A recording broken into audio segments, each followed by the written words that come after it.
Hey, everybody, welcome back to Conversations in Ken's Café. I'm your host, Ken Somerville. We have an absolutely special guest on with us today, Mr. Leighton Morrison. If you guys don't know, he's the host of the Soil Matters on this channel. He's an amazing man, and he's been through some amazing things in his life. And he had an epiphany a little while ago, and he wanted to do a special show. So, Leighton, I'm going to just turn this over to you. I'm going to try to stay out of the conversation, just throw in the odd question here and there. But let's talk about your epiphany.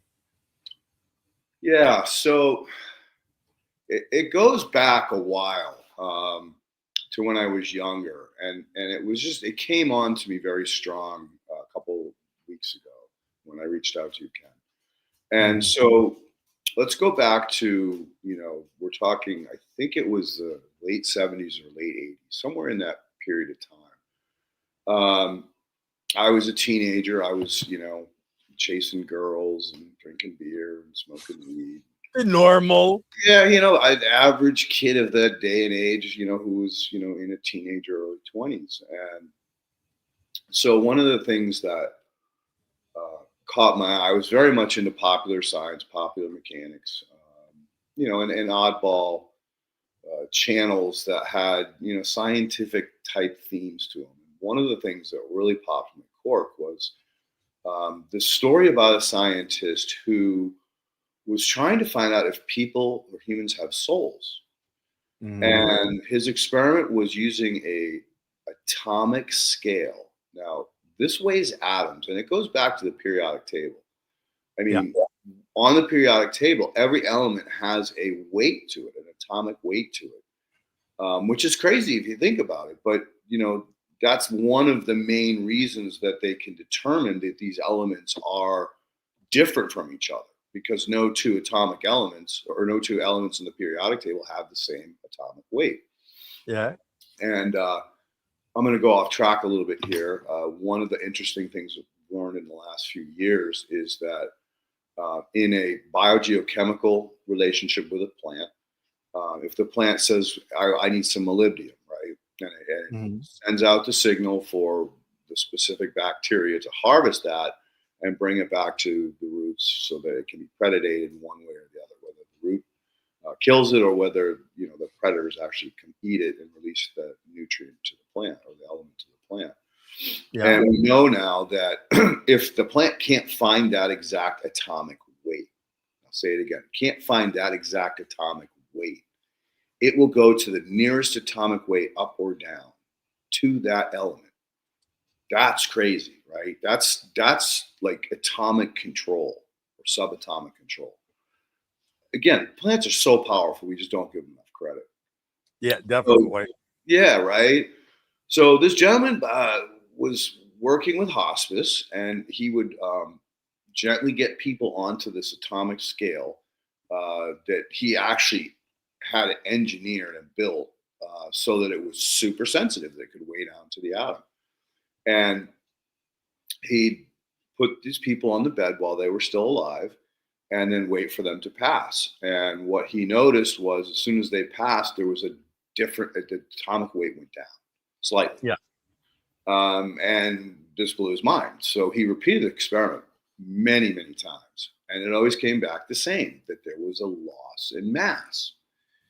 And so, all right, how do you tie a loss in mass to, say, electricity? You can't, right? Because if the charge goes dead, it's not like the electricity would leave a weight difference, right? So it had to be something other than, like the heart stopped beating, so therefore it lost mass, right? Yeah. And so that was, when I read that, it kind of encouraged me to go back to my religious upbringing. I was, brought up in a Episcopalian church from a very young age. I went to Sunday school. And then as I got older and got into my teens, 16, I was done with church. 17, I could only get me to go to holidays with my parents and my family. So I definitely moved on into into a different direction. But this kind of, like sparked an interest in me that I kind of was like, oh, this is interesting. Like, I've always thought about souls and how energy can't be created or destroyed. And therefore it kind of just set off a little like bell in the back of my head to pay attention to more of this. So years go by. I have children now. One day I had another epiphany where I said, I feel like I'm being a bad father because I'm not exposing my children to any kind of religious upbringing. I don't want to convert them to any Catholic or Protestant or any of this stuff. I just want them to have, a general broad understanding that there is, religion, and it's something that, helps a lot of people get through life. And so, I don't want to take that tool away from them. If they find later in their life that they need it or want it, that they should be able to have it. So I talked to my wife about it. At that time, she was Catholic, so the only time she went to church was, Easter and Christmas, pretty much. And she kind of laughed it off, like, yeah. So I started, I went to the local Episcopalian church, United Church of Christ, and sat in the back row, by myself, like the first time there. I just wasn't really paying, I was paying attention, but I wasn't like really studying the people around me. And then about a little bit more than halfway through, after the sermon, a gentleman sat down next to me, and come to find out, he was the pastor. And so he said, so, what can I do for you? You're a new face. I haven't seen you here before. And, I just want to welcome you and into the church and, see if there's anything I can do to help you. I was like, wow, that's really cool. Thank you. Did not expect that. And so church ended, and I stayed, and, he stayed in the pew with me, and we just kept talking while people left. He didn't get up and greet the people, which is typically what I saw him do from that on out. Yeah. So we just kept talking. I basically explained to him, I go, look, dude, I was brought up with religion in my family, in my life, and I'm not doing that, and I kind of feel guilty. He's like, well, why don't you bring your kids to church? You're welcome here. We have Sunday school. They can stay up with you if they want, or they can go down and to the classrooms. It's purely up to you. We're very open here. It's not a strict protocol. And so, I did, and I went probably 3 or 4 times. The second time, the kids were interested in enrolling in Sunday school, so I did. And, the pastor and I had been, talking more and getting a little bit closer. And, this time, like at this point, my wife started getting jealous. It was like, no, we got to go to the Catholic church, right? Because the Catholics, like, they tried to make me swear that I'd bring up my kids Catholic. And I almost punched the priest in the face. I'm like, I'm not signing no contracts. And, well, you can't get married then. And I'm like, well, fine. You don't have a right to marry me. I can get married anywhere I want. So, I went to pre-Cana, which is their, whatever you want to call it, PSYOP friggin' camp, where they pound the importance of Catholic Church into your head, try to convert you. Needless to say, we did get married. We did get married Catholic. But I refused to sign the contract, and it definitely left a stain on my relationship with my father-in-law because he was a devout Catholic. I'd say with my mother-in-law, but whatever, right? Moving on. So now she's jealous, and she's like, we got to go to the Catholic church. And I'm like, fine, we'll go every other Sunday. We'll go, you can come to the Protestant church on one Sunday, and then we'll go to the Catholic church on the other. But I refuse to just solely accept one religious outcome. Catholic church is very different than the Protestant church. Protestant church is about the message. The Catholic church is about ritual. It's the same thing over and over and over again. They have year 1 through 3, and then year 1 starts again. So you're not learning anything new. There's no philosophy. There's no, deeper understanding and interpretation of the Bible and the Bible's messages. And, I basically explained that to her. And so she agreed for a short period of time. We did. We went to every other church. Of course, Paula would not go to my church, but I would go to hers. Yes, of course. Yeah. So then one of the times I was at church, Skip, the pastor, came up to me and said, hey, listen, I'm in a real pickle. I'm like, well, what's the matter? He goes, I have to teach confirmation class to 2 groups of kids. and I can't be in two places at once. And the deacons at this church have become very passive aggressive, and they're not supporting me and providing me, with volunteers and people that I need to function at this church. I said, why would they do that? He goes, well, because I'm trying to bring in a little bit more progressive, like a little bit of Christian rock and deeper philosophy, more interpretation.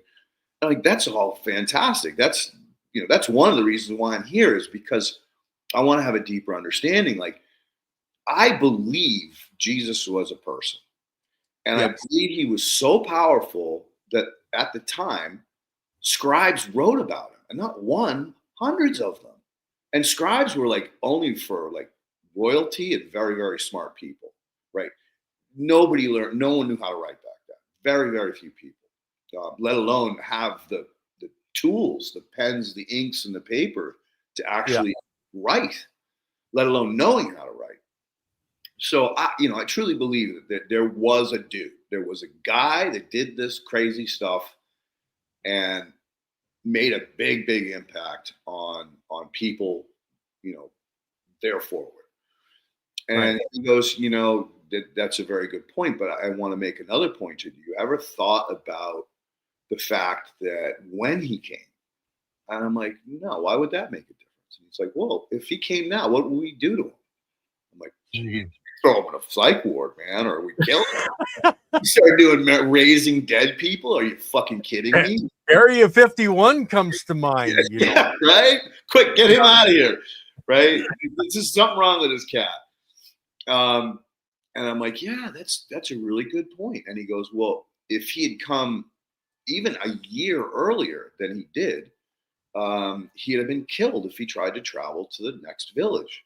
Back then, if you got caught in another village, you were either considered cast out by your village, or a danger, like you're a spy spying on them, so the village next door can come over and conquer us and take our resources. Yeah. So you were not treated well. You were pretty much either killed on the spot or enslaved. So you couldn't travel. But once the Romans took over, game changed. Now you could travel all over the place because the Romans were in charge, and the Romans didn't stop you from traveling and prevented you from getting killed in most situations. Now, there still was road robberies and all that, but for the most part, you could safely travel all over the country, all over the area back then. And so he pointed out the fact that people's minds weren't polluted. They had pretty much lived their own traditions prior to the Romans, pretty much taking over.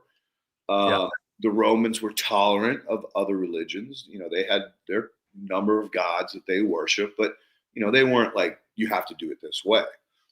So they were open to this kind of, what we call a ministry, right? And so he was able to travel all over the place and spread the word. And so that kind of like set off another moment in my head, like, wow, there has to be more to that. Right, that the timing was so important, and not only the timing, but the fact that so many people wrote books about it, and his teachings. Right, his teachings were in a way that was easy for simple people to understand through parables, right, stories.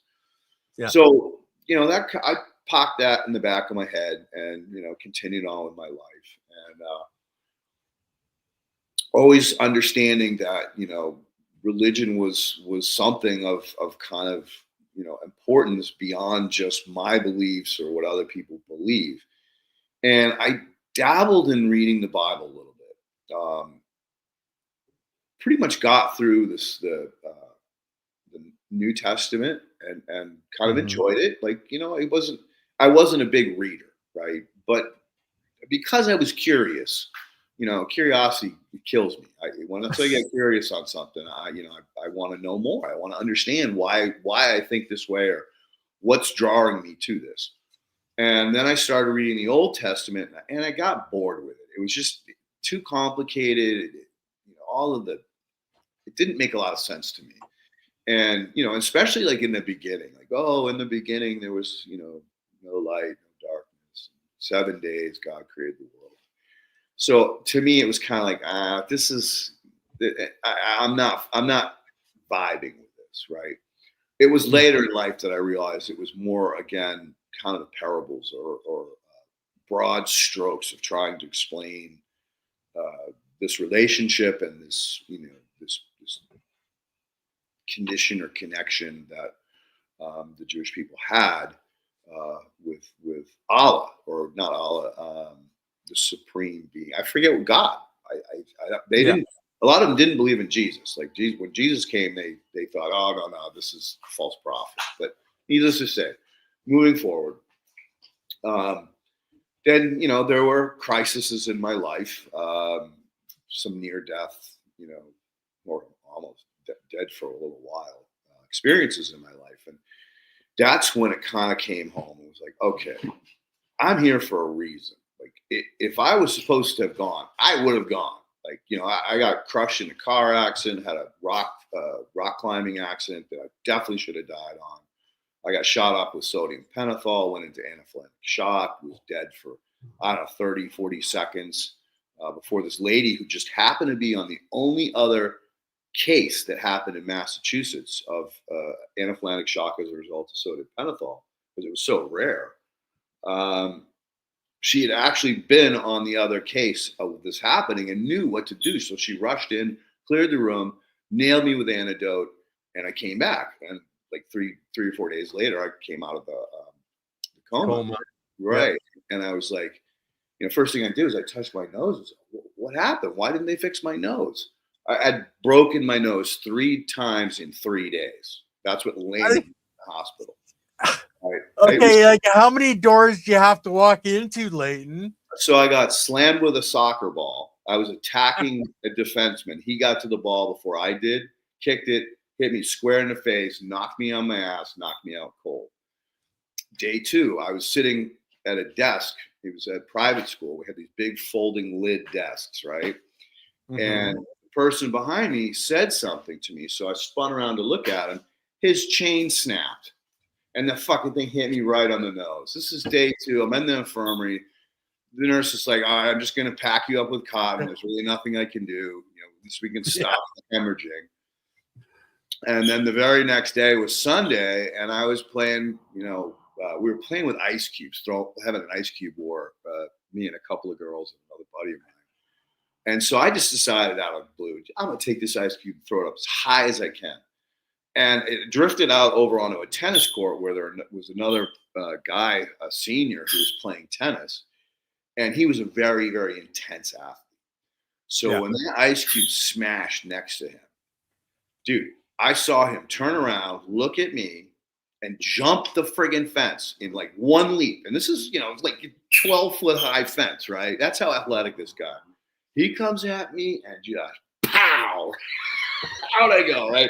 Now they're like, all right, get this kid to the hospital. There's nothing more I can do with him. So the next morning, they bring me into surgery, shoot me up with sodium pentothal. That's it, right? So I come back 3 days later. My parents are crying. My sisters are crying. I'm like, what the fuck happened? What's going on? And they basically explained to me the situation. So, at that point, I'm like, all right, there's something more going on here than meets the eye. So I became very conscious about religion, soul, what I could do to improve myself as a human. Not self-help, but more like self-awareness, paying attention, listening, not just talking. So a big shift in my life. So years go by, and I'm dealing with some very, very tragic events in my life, and struggling to say, like, why would this happen to me? Like, I had a beautiful wife, 3 beautiful kids. I was a great provider. I had 2 big, huge houses, all the cars paid for, and making more money than I knew what to do with. Why would she just divorce me? Why would she take my kids away? Why would all these horrible things happen to me, right? And, for a period of time, about 6 months, I just fell into a scotch bottle, just got hammered. There was no work, dude. I was self-employed since 18. This was the first time in my life I had no work. There was nothing. I couldn't even give away my work. So, what else was I going to do? So finally, I kind of come out of it and sober up and go, I still have 3 kids, that I can't just die, or blow myself up like this. I've got to do whatever I can. Right.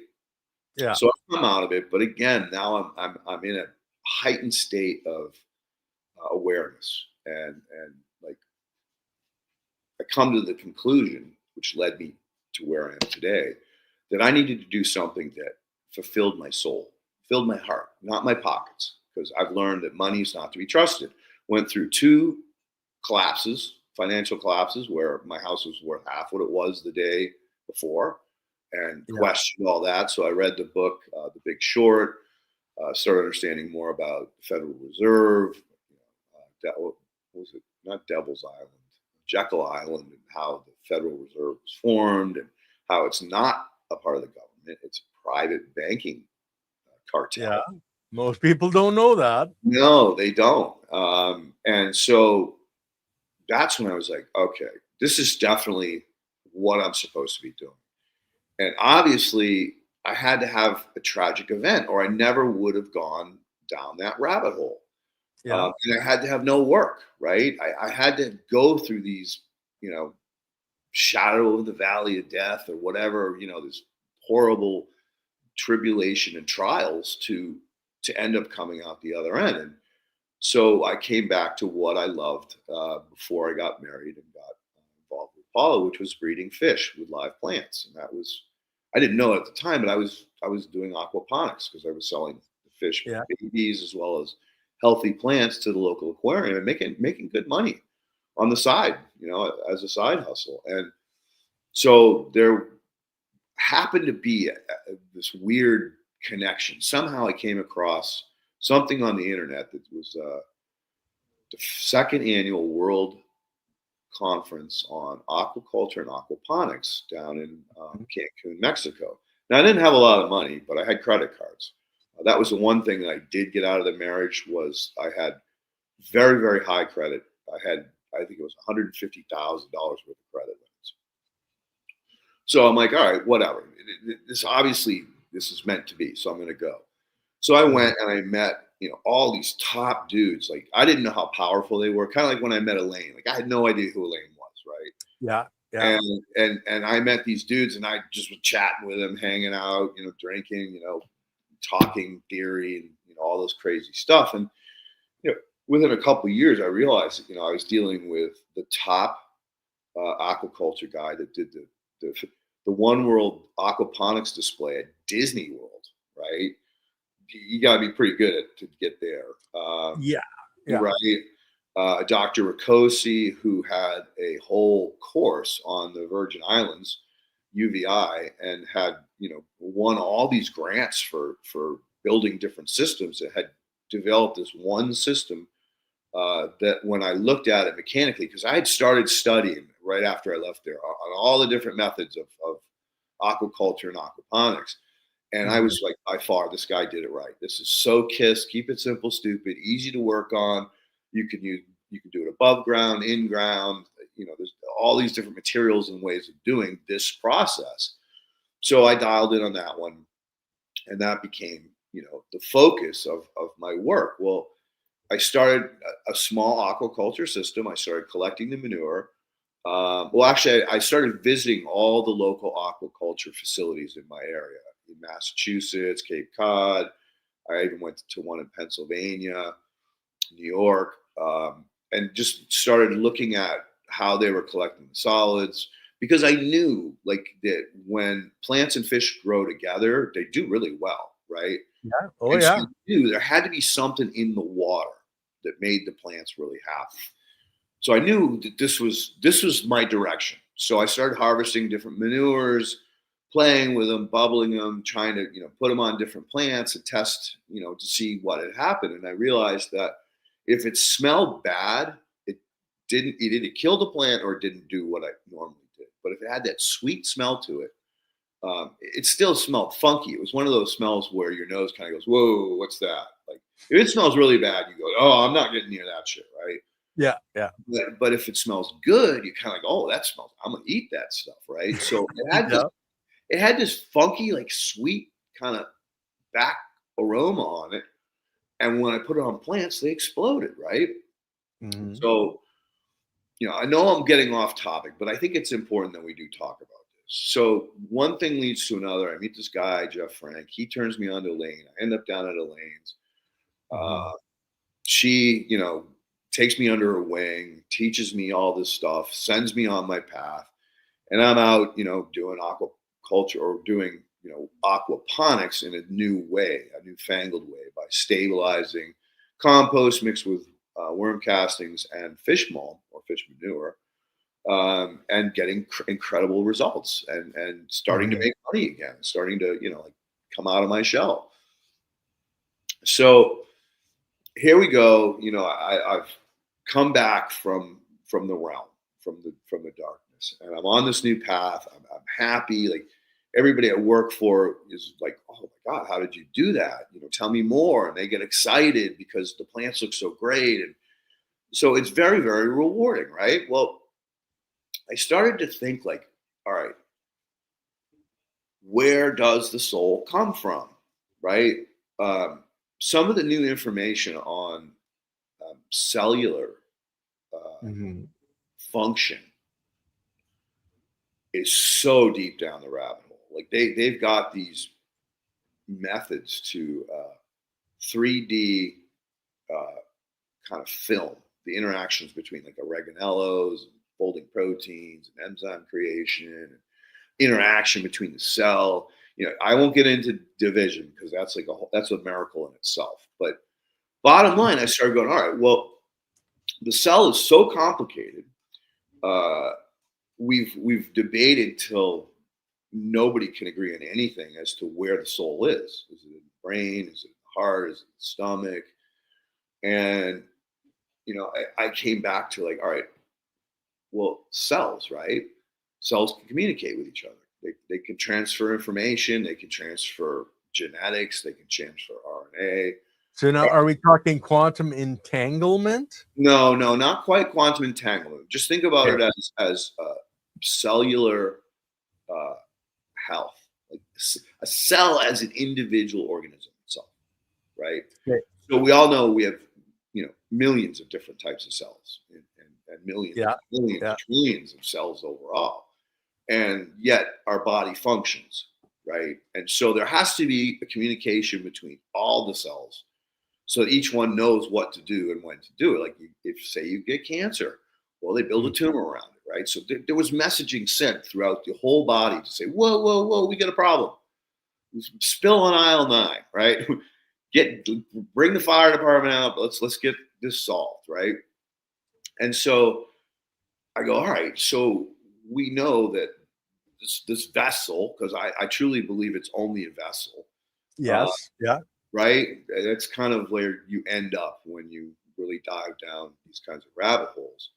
Well, there still had to be a master of the body, right? Yeah. Or maybe there wasn't a master of body. Maybe the cells were the master. And we've had this conversation before. It's like, who's in charge, right? Are the plants here to harvest us? Or are we here to harvest the plants? Like, what's going on? Like, who's really in charge? And so that made me start thinking, all right, well, if individual cells have individual control over themselves and their functions, and they can communicate on a whole with the rest of the body and in all these different functions, that's deeply, deeply entangled in the whole. Like in again, you can't put your finger on it. Is the electricity, the spirit, the thing in charge, or are the cells in charge? Or when the body finally quits and shuts down, do they all quietly go? And I can honestly say no. In my dealings with my father at the very end, his cells kept fighting, even though he was technically just a baby. He couldn't do anything. But yet he'd wake up every day, and then he was at the point where my sister just barely could handle him anymore. She couldn't get him to the bathroom. It was hard to change his diapers. He was like eating less and less, being less coherent. So she called it hospice, and hospice came in and explained the process to us, and what we need to do. And about a week after they started being involved, they're like, okay, it's time. And I go, what do you mean it's time? He says, well, it's time to let him pass. And I go, well, why wouldn't he just pass naturally? And he goes, there's this thing that sometimes the body just refuses to go. And I'm like, yeah, but he's a deeply religious guy, man. He was deacons and all kinds in the church, all the way up the top of it, just short of a pastor. And he knew that, there's life after death, and this is what he preached. And so why would he be fighting the freedom of being allowed to go to the next level, right? So you don't have to worry about food, money, nothing. You're free. Your energy, your raw energy at that point, and you can be anything you want. And so he and I, the gentleman that was the hospice head nurse, had some deep conversations about this and religion, cells, and understanding health and bodily functions. So he said, okay, it's time. And I'm like, all right, well, what do you want me to do? He said, I want you to, give him these series of drugs, every night, and then every morning, and get him comfortable.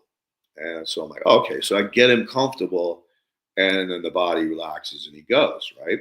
So a couple days later, or maybe 3, he comes back and he says, what are you doing? I said, what do you mean, what am I doing? He goes, well, I got an order. Here's more meds, but why isn't he passed? And I'm like, well, dude, I kept him comfortable. I did exactly what you told me to do. And he's like, well, you didn't read between the lines. Like, you're supposed to dose him more and more and more until he goes. So I'm like, you want me to kill my fucking dad?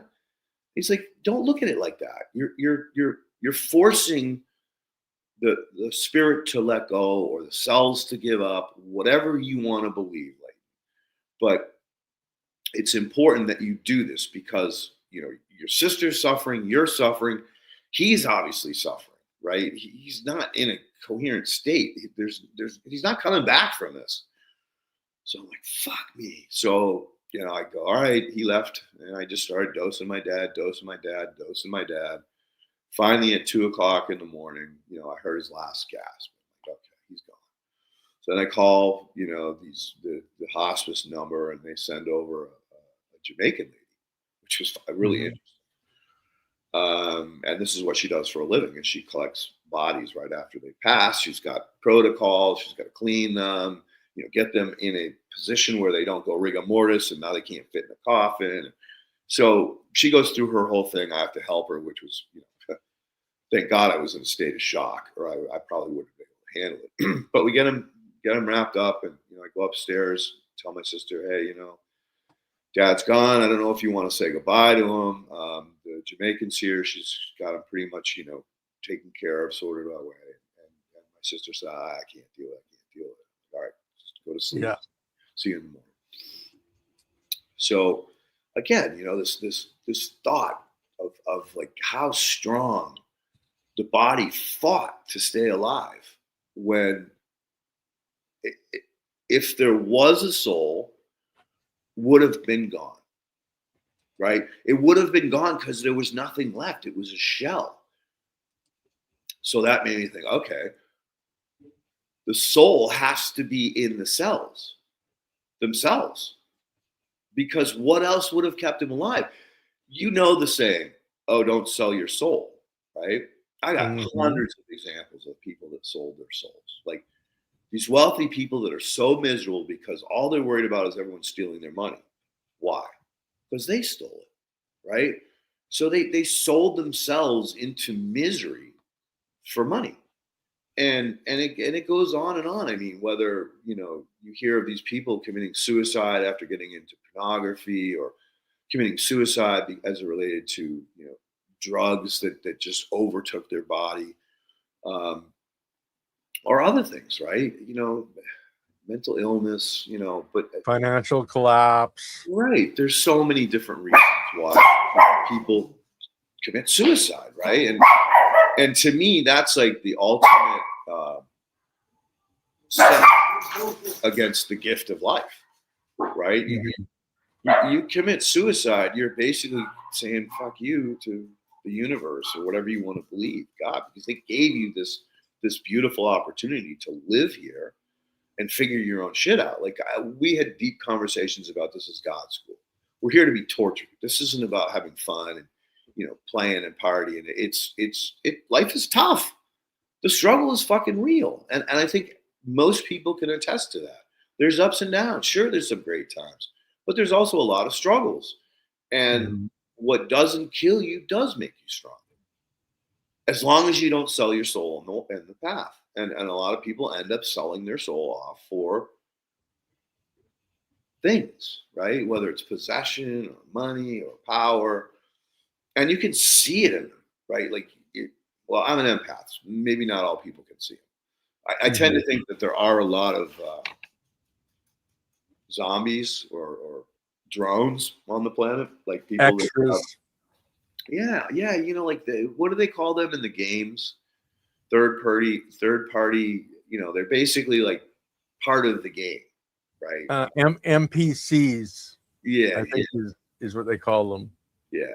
So I truly believe there's a lot of them, interacting with us as well, and my case for that is when I'm driving and I drive by somebody and all of a sudden they speed up or they see me put my blinker on and then they speed up and cut me off.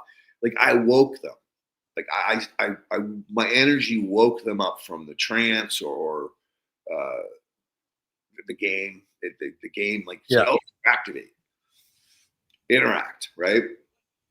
So now let's wrap this back all the way up. So here's all my experiences. Here's all my ammunition or my evidence to coming to the understanding that perhaps the soul is in each and every cell of our body. And then, I started applying this, and this is where the epiphany came from. Was one of the things I did early on after I learned, microscopy, soil biology, plant health, plant pathology, and all of this crazy shit that I went through, at the immersion class with Elaine. Um, I would go to these pristine places all around Connecticut. And I was in the northwest corner. It's a very affluent area, good bit of farming, but there's a lot of mountains and creeks and rivers and lakes. And I started, taking samples of the water. And of course, I started with, the rivers and the streams and the lakes, uh, Mhm. and realized that what I should be seeing was not there. And I'm like, but this is healthy area. There's no one spraying pesticides around here. There's some farms dotted around, but this isn't like the middle of friggin' Iowa. So why isn't there more life in these, in these aquatic areas? Well, I did a little bit more research and realized that there was a lot of industry, in the 40s and 50s and 60s there, especially Mhm. along the rivers, right?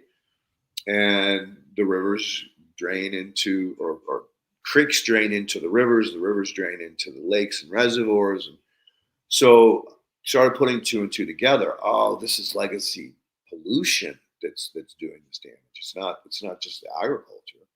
And then there were like, okay, there's a lot of high-end residences that are near this waterway, and I'm sure they're spraying all kinds of stuff to make their roses grow and their lawns Yeah. immaculate, so they don't have any weeds. So there's some, pressure from that area too.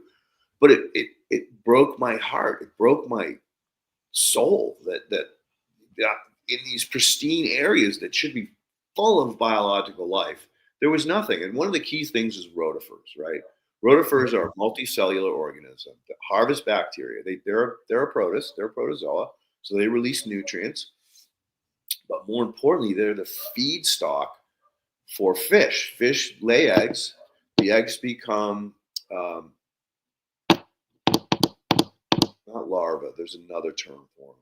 We'll call them. Fry. Well, no, yes, fry, then fingerling, Yeah. then fish. Yeah. So with the fry, they still have the little egg sac, right? So they have Mhm. some food, some residual food from the egg phase. so that they're weaning on to the new food and this that they're being exposed to in their aquatic environment. Well, that's Mhm. rotiforms. So I was like, oh, that's why all the stocking ponds that were on all the lakes or reservoirs were there, was because of the Industrial Revolution. They didn't realize it was killing off the very things that fed the fry into a fingerling. So they Yeah. would rear them in these raceways and then release them into the streams and into the lakes and the reservoirs as a way to bridge that very, very important second stage of the fish's life. And so it started to go, aha. Look, I'm putting all the pieces together, right? And I'm like, all right, I've got to figure out a way to be able to do my job without getting depressed, because I was getting depressed. The more I looked, the more I got depressed. Mhm. And all right, so I came up with a way to imagine what that was in 1850. Why I chose 1850, I don't know. But for whatever reason, 1850 popped into my head. So, back then it would have been, some civilization, some electricity, not like, like living in Little House on the Prairie, but you could travel, you could go around the world back then. Yeah. And to some degree, there was more to that than meets the eye. I mean, if you get into Tartaria, free energy, cathedral designs, building designs, resonance, healing vibration, that Mhm. was like the end of the golden age. That was just before uh, the institutions that operate pretty much the globe at this point in time were tearing down the the great monuments, the world fairs, the cathedrals. Boston burned to the ground, Chicago burned to the ground. So many cities burned to the ground back then. And that was their way of eradicating the technology that was making us so powerful at that, just prior to that. Because we didn't pay for energy. We didn't pay for anything, right? We'd go to church and you'd be healed because your vibration would be vibrated like we call that sound healing nowadays. But back Yeah. then, it was done on a weekly basis or even daily basis. And if you got sick, you didn't go to the pharmacy. You went to a healer who had been handed down thousands of years of how to cure, not knock off the friggin' side effects, cure you, right? So there was no money in medicine. The medical medicine people were often the poor, crazy people in the village, because they were considered like woo woo, like, oh my God, this guy can heal me or this woman can heal me. She's got superpowers. Like, I don't, they were outcasts, but that yet they healed us. So I would visualize 1850 wherever I went, and I still have this power today. Like when I'm looking on a job, I go, okay, how beautiful if this place would have been in 1850, and how can I bring it back, at least in my little way, to what Mhm. the health of the soil was at that point in time. And I know, like I've seen it over and over and over again, I can bring the whole ecology back in. Like not, it starts with the soil, right? We know you get the soil health, then the plant health, then the bugs return, the bees return, butterflies return, birds return, and then more and more you see the complete evolution or ecology of what was there. Maybe not to the degree, but it's definitely very rewarding. I mean, you feel really good about doing this type of work and saying, okay, as long as you don't spray anything here ever again, um, chances are your this ecology is going to stay here and just get it better and better and better over the years. Now, it doesn't always work because of our water systems, the chloride, the chloramine. Um, Mhm. I'm not even going to talk about chemtrails and all that shit, but it's definitely on the better path, and it might take longer for it to come back. But we know for sure if we get rid of the humans, take the humans out of the picture, nature comes back and very quickly, or I should say significantly quick compared to what it's doing when we are part of the system. So well, it took her billions of years to put it to this way. It's taken us hundreds of years to crush it back to where it is. But I want to point out one very drastic fact that even the World Health Organization said by 2030, we're not going to be able to support ourselves through our own cropland. And that cycle break is going to either end all of us or it's just going to do a reset. But if we can't support ourselves because we've killed off all the biology, and Leighton, we are just vessels. That energy that is our soul, if you want to call it that, yeah, it has to populate every single cell in our body for that communication flow. But like, it's energy, frequency, vibration. It's when you stop that, like if you're unconscious, your mind is gone, your body still keeps functioning because that's how it's been designed to do. And even if you're not in control of it, it wants to keep going. But I just wanted to point that out quickly. Yeah, 2030 scares me. 2030 agenda scares me. Just the next 3 years, if we keep growing and doing what we're doing at this pace, who knows where the hell we're going to end up? Is AI going to take over? Is it going to be Terminator time? The elite's going to take over and virus us all out, or we're going to starve to death, or they're going to be another catastrophe of some kind. Who knows? But we're traveling at the speed of light, and we're running out of runway. There's going to be consequences across the board because we're global now. It's not just my country versus your country. We're all species. We should look at it as a species, not as but that's been taken away from us, right? I mean, that's their control, was never allow us to be a species. Like if 1850 had continued the way it was, we would be so advanced right now. It's not funny. We'd be so advanced because we wouldn't be slaves to a system of money, right? There was barter, there was trade. It wasn't, all directed to a single currency or multiple currencies. And to be honest with you, back in the day, people didn't like money changers because they were always cheating. So there was a lot more barter and trade going on than there was money exchange so that I can buy what I want with the money. It was way easier to trade. So going forward, I was like, okay, so if every little piece of my body, every different cell type is communicating with all the other cell types that are all doing different functions, other than the stem cells, they're the unique ones. They're like the God cell. They can do it. They can replicate into any kind of cell. Why do we not look at the earth the same way? So it starts in the soil, but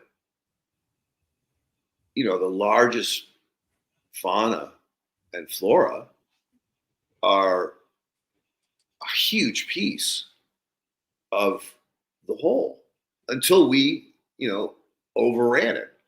Like maybe all right, the flat earthers, we're in a petri dish. Sure.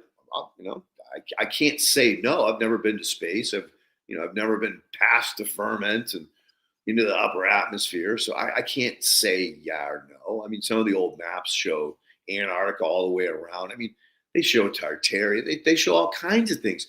There were maps from the 1500s before Antarctica was ever discovered, right? So flat earthers, I'll give you your piece, right? Maybe, especially you shoot a laser across a salt flat that's 20, 30 miles across, that should have dropped, right? There should have been a curvature. Yeah. I can't deny that, right? But I don't fully believe it, but I can't deny it. And so I stick with, okay, it is a globe, right? It is spinning in space. And there's astrology, astrophysics that kind of explain like sacred geometry, the golden rule, right? And if Mm-hmm. you look into space and you look into, studying of stars and planets, it all follows the same pattern, right? So it's very difficult to say that space is not true, planets are not true. I can't deny it based on what I've understood or learned or read about it. I was very blessed to work with Harvey Hubble, and got a chance to talk to him about his dad, and his dad was a wild man, just a wild man. But he out there. yeah, oh, I can tell you stories. He had a lot of kids with a lot of different women, but anyway, he was like, yeah, he brought the understanding of astronomy to the masses. Like before that, we were kind of like, yeah, we had the telescope, yeah, we understood this or that, but there was the bigger picture that we didn't get, like the understanding of nebulas, right? Star birthing places. We didn't understand novas or supernovas or Mm-hmm. white dwarfs or red giants. And so he really kind of blew it open about that. So again, with these kinds of information and interactions, it's very difficult to say, no, we're on a flat earth, right? It's very difficult to say that. It's not possible, but it's kind of like, well, I mean, that would have to be like really kind of impossible that we aren't on a planet spinning around the sun. It would be very, very difficult to completely deny that. So looking at the earth as a Garden of Eden, with all these different species interacting and reacting, it was in balance. Like if something ran away, something got out of control, it self-corrected, right? Predator prey. If all the prey died, the predators went away. Then the prey came Right. Yeah. and then the predators came back. So there was a cycle. It was a balance. And that's how we achieved such incredible, giant organisms and megafauna and flora, was because there was a balance. And, even the redwoods, as they grew and grew and grew, or some of the giant trees prior to like all the volcanic activity, when the plate tectonics started shifting and went from Gondwana to all the different continents, those were all self-correcting, right? There was corrections. There were organisms that were left here, but they didn't make it to over there. Kind of rebalanced the whole thing. But even still, there was still, mass migrations, whether it was through aquatic species or birds or even insects. And so everything was getting reseeded and repopulated. There are special places like platypuses live only in Australia. There's some crazy trees in Madagascar. What are those little hoppy things? They only live there as well. So there were some, exceptions to the rule. For the most part, the world stayed as a balanced ecosystem until we really put an end to that. So, is the Earth a life form with its own soul? Is it crying to us? Is it screaming at us? Is that why I feel that dread, that depression about, oh my God, what have we done? Because I'm a part of that. I'm a cell on the ecosphere of the planet, and so that hit home hard, and it kind of explained a lot to me about where I am, where I'm going, what I'm doing, why I'm doing it. And I just thought, I just don't think enough people think about it that way. Maybe they don't have time. Maybe they don't have the bandwidth, right? But maybe if some more people did, like the awakening after COVID, right? How many people got into gardening and soil? And like, what am I eating? What am I drinking? Right? So that gave us a period of time to reflect on, what are we doing? I'm working all these hours and I'm losing ground every year. Every year I have to work harder. I have to get another job or get a raise somehow. how do I get a raise? Well, I have to sell a bit of my soul. I have to work harder, or like the corporate structure. My daughter went to business school. And some of the lessons she came back and tried to teach me were horrifying. Like, step on everybody to get ahead. Don't steal their ideas and call them your own. Lie, cheat, steal. Do whatever you have to do to get ahead, and make it till you fake it, or fake it till you make it. And I'm like, no wonder we're so self-destructive and so narcissistic as a species. But anyway, hopefully this hits the right ears somewhere in time, whether it's now, tomorrow, or in the future, and gets more people thinking about soul and the soul of the planet. The indigenous had it right. And they believed that when you passed, your energy was not created or destroyed. It moved into something else. Maybe it was a bird, maybe it was a frog, maybe it was a turtle. But it moved on. And in many ways, you had a choice, or perhaps the choice was made for you, that you got to come back as a certain animal or a certain aquatic organism or whatever.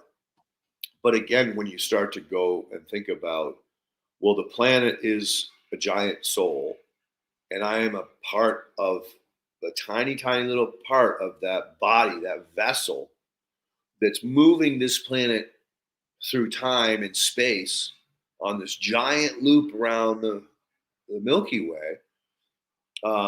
Maybe I do need to be a little bit more respectful of my surroundings and my plants and the animals. And, if I see a turtle, maybe I should stop and put it on the other side of the road instead of just blowing past it, not worrying about it. So hopefully this falls on the right ears, that maybe get somebody a little more excited to do their part. Yeah. Well, and I hate to say it, but most people don't even have the respect for their own bodies and what they put into it. I think that's part of the beginning of the next phase of understanding. If we can heal ourselves through the soil, through the biology that exists, and think of it as this matrix of a computer system and all of the energy flowing.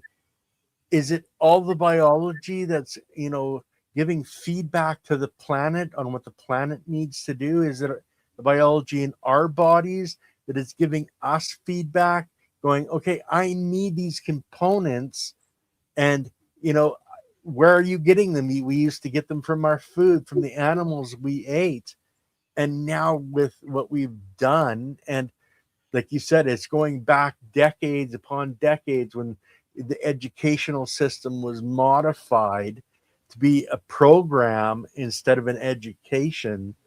That's where we really had the first step of deception of reality, because the victor wrote the history and it's not necessarily the reality. Leighton, you and I have both, looked at, conspiracy theories for, decades of time. How many of those conspiracy theories from even 2 years ago have become scientific fact? Like, even just, the in the 60s, the tree huggers, and, now they're proven that if you actually interact with the tree, you can gain part of that energy back into yourself. And this is scientific fact now. Like, how many, ways can a plant see you, energetically in full color? All these ways that they have colors we can't see. They're on full spectrum, man. They're not just this narrow little band of light. Yeah. And I think that's the next step of where we need to start to understand is everything is interconnected. I mentioned quantum entanglement. Even at that layer of protons and neutrons, everything is connected. You can't have one without the other. They just can't, work the way they're supposed to. The more we interfere, the harder it is for them to work. And energy, frequency, vibration, that energy that we are, that essence, that soul that we have, never dies. That's where I tell people that have lost a loved one, you know, you've lost their physical form, but you've never lost who they were. Their essence, their connection to you exists forever. If you have, you know, the ability to close your eyes and go back to a point in your life where, you know, you were that happy, and when you do that, you okay, I feel better now, I'm not stressed anymore. That's your photographic memory of every moment of your existence. You have the ability to key back in. Our problem is making that connection. We can only do it at certain points, whether those are good points, bad points in our life.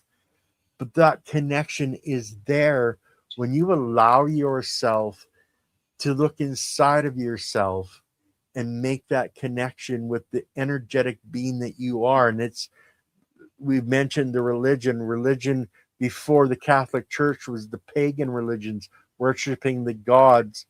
It was the Catholics that started to, you know, write things down. But I look at, you know, all of that in essence as, you know, taking the good out of it and leaving the bad, the 10 commandments. Is it about, you know, following a doctrine, or is it about your moral values and what you will allow yourself, the small part, like Leighton mentioned, selling your soul? Are you willing to do that? Leighton's not willing to do that. I'm not willing to do that. But you all have the choice to make when you are in that type of a situation where, you know, if you do this, I'll give you this.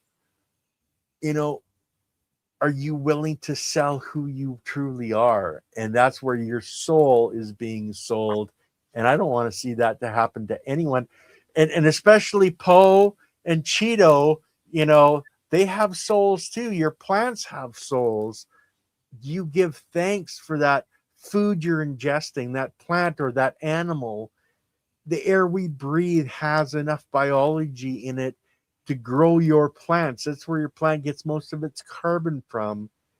Are you even aware that what you're breathing in is actually helping you and your cells to grow?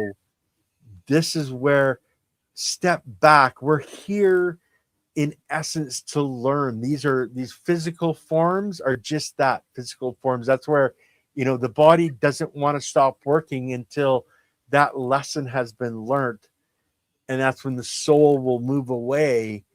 But those lessons, like, I've almost died several times, Leighton's almost died, there's lots of people out there that have taken these lessons and broadened their understanding of what is true and what is real. That's where get out in the sun very first thing in the morning helps to energize you. Leighton does it all the time.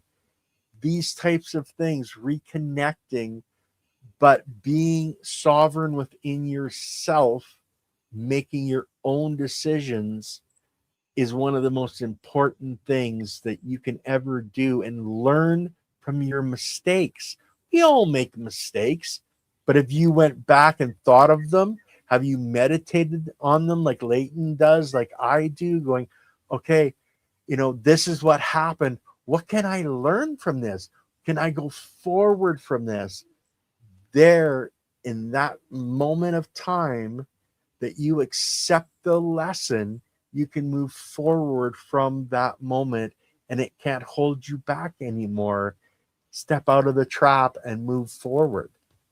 Don't forget grounding. Grounding Yes. is another very important, whether you ground with your hands in the soil, cultivating it, or you walk barefoot. It's another critical piece. We have the tools, we have the sun, we have the grounding, we have the vibration, the human resonance. So learn to Yep. be a human, learn to be a human again. So it looks like we have some questions, Ken. I got a couple of pups that are looking to do their rounds. So let's bust through the questions and call it a chapter. Okay, sounds good. We started with Tio Mimo. If a wave is also a particle, what is the weight of the particle in the wave? Well, that goes back to the periodic table, right? So an element has mass. Light can be a wave or it can be a vibration. So does it have mass? Well, we know that a proton has mass, but as soon as you get beyond that into the subatomic particles, we can't weigh them. Muons, and there's like 3 of them, and there's more, like boson-Higgs particles. There's no way to measure it. It's beyond our capabilities. So, yeah, we got a lot left to learn. That's for sure. Maybe in the future, sometime, we'll be able to capture these, subatomic particles in a way that is stable. But just thinking of trying to separate an electron and weigh it, when they come together as a molecule, sure. And we know that, some of these elements can share electrons or trade electrons, so they have other powers. But I can't say that there's really a way to weigh a wave or a vibration. I think maybe that they're not supposed to be.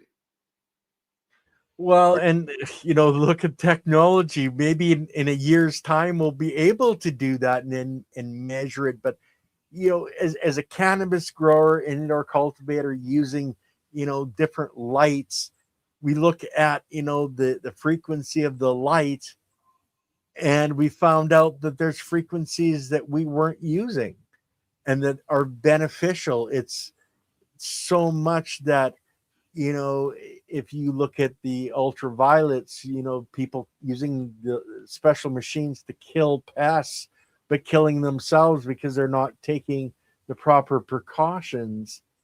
Frequency, vibration, energy, it's 3 different ways of looking at the exact same thing.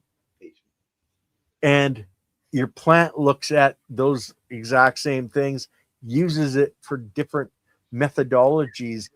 It takes it in, as a cell, doing this specific function, but the cell right next door is taking a different frequency, using that same whole stream, but picking up different things. Think of a radio where you tune it to a specific frequency to get the music that you wanted. Don't think that our cells and our bodies, when we go outside and stand in the sun, isn't taking in that energy, frequency, vibration, and each cell is using it a little bit different. Each cell, think of it as a complete universe, a city state that can fit tens of billions of people. It takes a long time to fill that cell up with all those people. It's kind of like filling up biochar. You have to give it that time.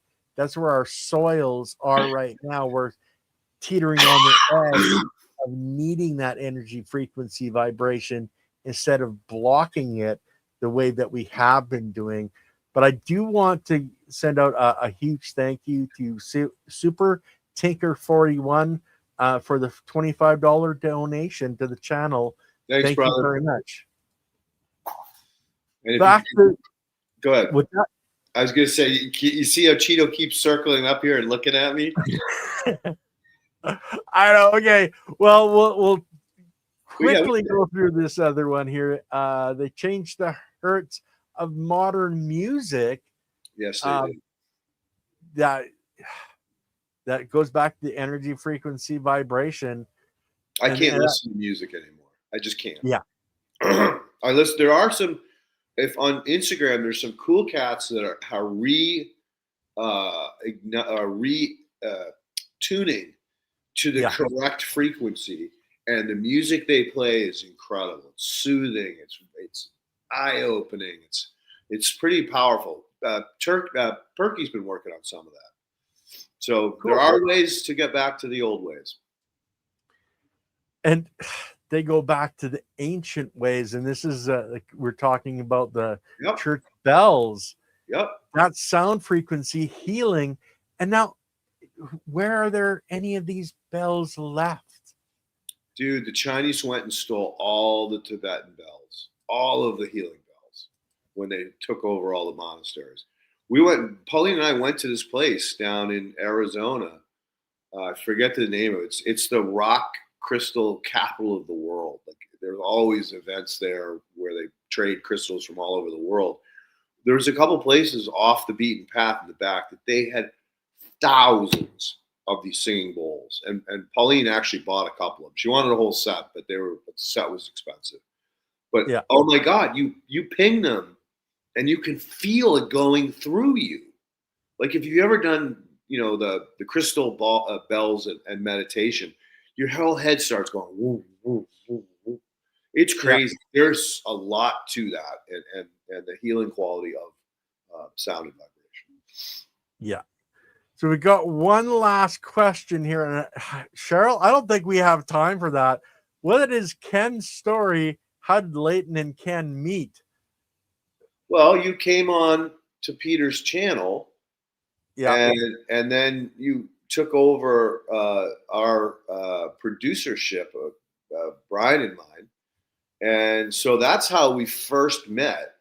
And that was what, 5-6 years ago? It's a minute. Something close to over 5. But you and Brian, and this, guys, is on the Future Cannabis Project, which that channel doesn't exist anymore. But they were doing a program talking about growing plants, etc., organically, and they asked for guests. Okay, they wanted guests that would come on and talk to them, and I applied with Brian and ended up coming on with you guys on your channel and doing a 3-hour podcast with you guys, and I had so much fun. And I ended up becoming your producer and had a blast there. So as for my story, I'll do that another day, Cheryl. But Leighton, your puppies want to go run around and have fun. Thank you so much, brother, for sharing your experiences and your life's journey. It's amazing how in tune to reality more people are becoming as the veil is thinning. We are winning, guys. It's just I can keep saying, pop the popcorn, sit back, enjoy the show, observe, watch what's going on, but you don't need to absorb that negative energy. If we stay positive, we change things for the better. We're affecting the human resonance, guys, because there's more and more of us since the vid that have become aware of reality. So keep your energy high, help to raise everybody's energy around you. It's as simple as just give everybody a smile. It actually raises vibrations. So, Leighton, I'll give you the last word. Yeah, one other thing is we humans need to become the best listeners. Because when we're doing this, more often than not, we're talking negatively about what's going on around us. If you become the best listener in the room, you'll not only learn a lot, but you'll go away with a better feeling because you're not talking negative. I mean, it's so easy to talk negative. It's so hard to talk positive. It's so hard to be happy for people. And to say that, hey, I'm really happy for you. Congratulations on that accomplishment. But you don't get to learn of their positive things because you're talking too much. So become the best listener is the easiest way to raise your vibration. And then be thankful and grateful to the people that you are listening to and compliment them. Giving a compliment, giving someone encouragement are the greatest self-rewards that we can get. So that's my final 2 cents on that one. Ken, thank you very much for hosting this. I had to get that off my chest. Hopefully I didn't meander too much, and I made the point that I'd hoped to make. And I'm sure that you did, and I'm sure a lot of people are going to, open their eyes because of what was said on this show today. And Anytime, Leighton, that you need to vent, brother, just let me know. We'll set up a show that you can vent. There you go. Well, thank you, my friend, and thank you for all the work that you do, both with this channel, this whole network. Fantastic. Thanks. Give us all a place to talk. It's needed, and I'm very happy to be able to be here and help. And guys, love you all. I'm gonna hit end the stream, and we'll see you tomorrow night with me and Andy on Gardens the Untold Story.